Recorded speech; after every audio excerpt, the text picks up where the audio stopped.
Hey, what's going on, guys? So today we're talking about an Appliancer, budget-friendly, going second deck profile. So I've been messing around with Appliancers for a while. I saw a bunch of videos on YouTube, and that's the problem when it comes to these type of decks, is that there's not like one specific way to run it, because it's not a tier 2 deck or like a tier 3 deck or really even a tier 4. It's a tier 4 deck. Maybe it's a tier 4 deck. But all the versions I tried, I couldn't really figure anything out to be positive. And then I got a lot more positive results when I built this deck to go second. And it's still very budget friendly going second. There's a lot of very budget friendly going second cards. So without further ado, also, I'm just going to assume you know what all the Appliancer cards do, just because why would you click on the video if you didn't know that? So I'm running 3 copies of Copy Buckle, 3 copies of Socket 2 copies of Breaker Buckle.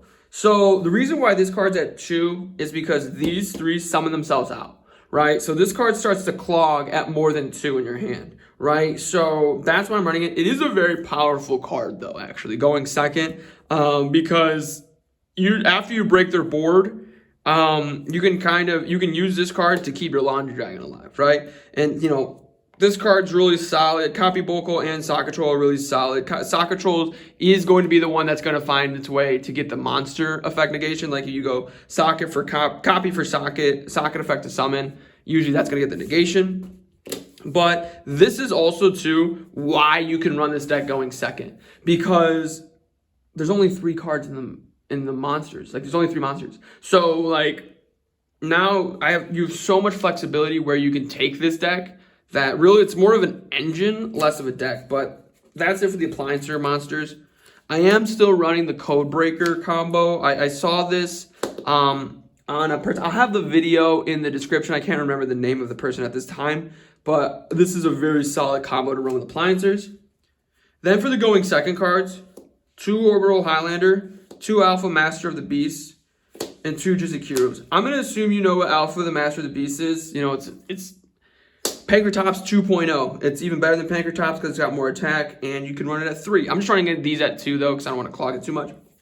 Jizukiro Star Destroying Kaiju is just a Kaiju. And what's great about this card for this deck, 1, it is the most budget-friendly Kaiju that tributes a monster. 2, it's got the most attack. So I can go ahead and attack my Star Destroying Kaiju with Laundry Dragon and burn my opponent for 3,300. Right, Orbital Highlander might be a card you're not aware of. Basically, it summons itself out if you have 5 monsters in your graveyard, and they all have different names. It has to be 5 or more, right? So it's not exactly 5. And then you can send the top 3 cards from your deck to the grave, destroy a card your opponent controls. So usually what ends up happening, right? You summon out the Star Destroying Kaiju, you summon out Alpha, you do your Appliancer combos, you're breaking your opponent's board, you're doing a lot of crazy strong things, and then right when they think they've got you and you don't have anything on the board, you drop the Orbital Highlander, you pop that last card you needed to pop, and you attack for 3k. And now your opponent's in a slowed down game state, and Laundry Dragon and Appliancers in general are very good in a slowed down game state. Right, and that's essentially what the going second deck is for. A lot of times people see going second decks like Crusadia, Cyber Dragon, even Mermail still to an extent. It's like we're trying to OTK. That's not really what you're trying to do. It's kind of like Dinosaurs going second. Dinosaurs going second just try to break boards and then just sit on their Ultimate Conductor Tyranno, right? So this is like a very, very, very lessened down version of that, right? I am running 3 hand traps. One of them is a trap card, and you probably know what the trap card is. But I really like the ratio of 2 effect veilers in that trap card. And then Ash Blossom is a card, obviously, that's a little bit less budget friendly.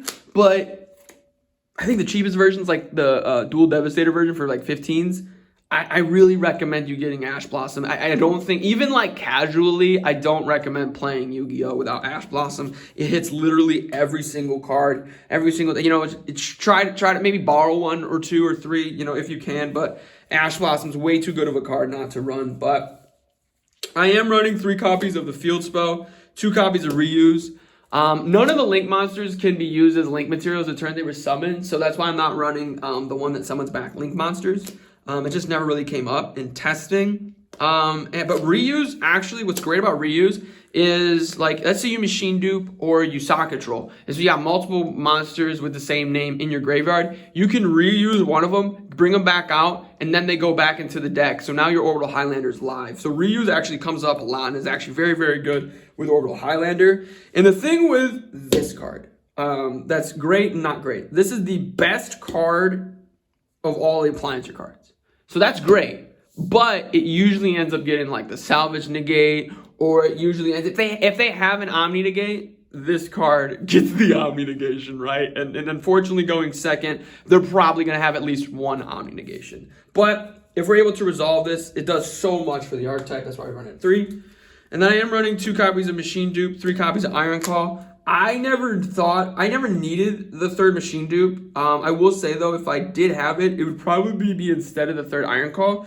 But Iron Claw and Machine Dupe are both not a hard once per turn. And I really, really like Iron Claw, just summoning out your Appliancer monsters over and over again. What's also great too is it's graveyard manipulation. So if you have a socket troll in graveyard and another one in your graveyard, you can Iron Claw it back out and make your Highlander live again, right? So we're just trying to get the Highlander live. That's what we're trying to do.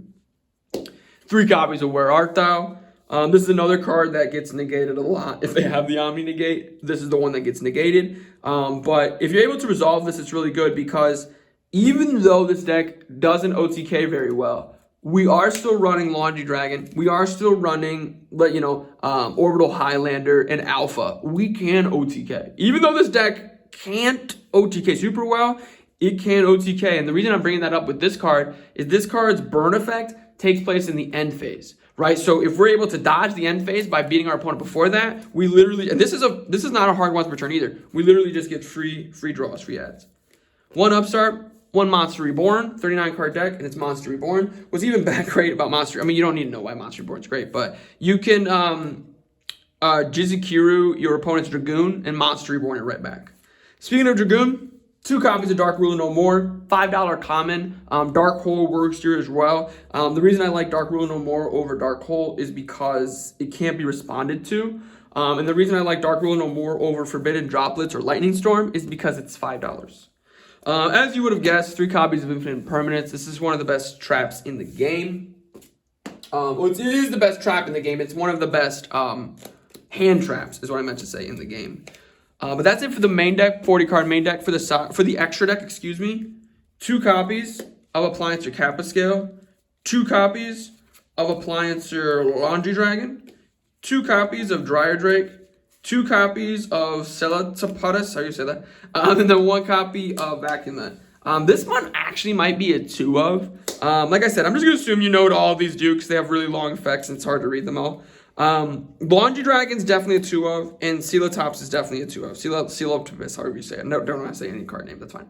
And honestly, I really like Kappa Scale. What Kappa Scale is great for in this deck, like I said, it's that graveyard manipulation. It's making your Orbital Highlanders live, right? It's getting more monsters in your graveyard with its effect. It's bringing monsters out that are throwing off Orbital Highlander because it's the same name. I really like this card at 2. And Dryer Drake, honestly, it's probably 2 vacuums instead of 2 Dryer Drake. These are both like 3-cent cards, so it doesn't matter, right? Honestly, too, you could probably get away with cutting these 2 cards and sticking with these and running like Predaplant Verte Anaconda if you have it, the Artifact Link Monster, the Psy-Frame Link Monster, whichever. This is a very you can run whatever little toolbox, whatever little link monsters you like. You can put them in this deck, right?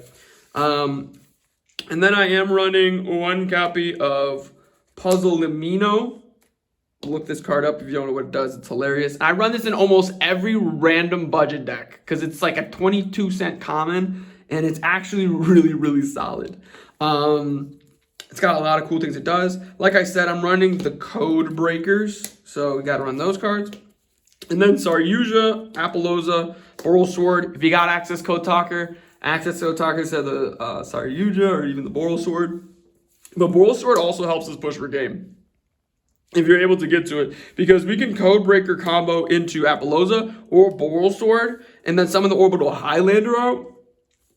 And then Orbital Highlander will pop a card. Boral Sword will beat over a card. Orbital Highlander will attack. Boral Sword will switch Orbital Highlander to defense position. bing, bang, bongo, and you win the duel there, right? But let me know what you guys think. This is a going second, budget-friendly Appliancer deck profile. If you're not running Ash Blossom because you just don't want to buy it because it's too expensive, you can run like, the DD Crow, really, Contact C, any hand trap that you like there in that spot. But let me know what you guys think. Click that like button to show your support for the channel. Subscribe for even more deck profiles like this. Comment down below, what deck do you want me to do a deck profile for? I'm all ears. I'm all open to every single thing. Also, check the description down below. I will have these cards on sale. I'm going to play test it a little bit more at my locals, but on sale, these cards will be available. It is a very fun deck, Appliancers, even if it's not that great. But most importantly of all, guys, have a good day.